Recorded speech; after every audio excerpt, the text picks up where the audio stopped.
আরবিয়ানদের বাড়িঘরের ভিতরে কত সুন্দর করে রাখে আপনার মজলিস, মানে গরমের সময় বাইরে আড্ডা দেওয়ার জন্য চেয়ার টেবিল সব কিছু রাখে। এবং কি পরিবেশটা দেখেন, গাছপালা, অক্সিজেন নেওয়ার জন্য অনেক কিছু দেওয়া থাকে। কথা বুঝছেন? বিভিন্ন ধরনের ফল গাছও আছে। এই একটা ফল গাছ, এটা হচ্ছে আবুকা গাছ, আবুকা ফল। তারপরে এটা হচ্ছে বড়ই গাছ, এই যে এটা হচ্ছে বড়ই গাছ, অনেক সুন্দর বড়ই।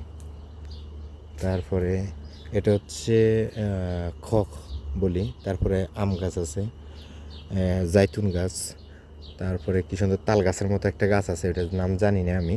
এমনকি নিচের পরিবেশটা ফুল গাছ দিয়ে অনেক সুন্দর করে রাখছে। এখন পাশাপাশি পাখির একটা কী শব্দ আসে, সুন্দর, অনেক সুন্দর দেখা যায়।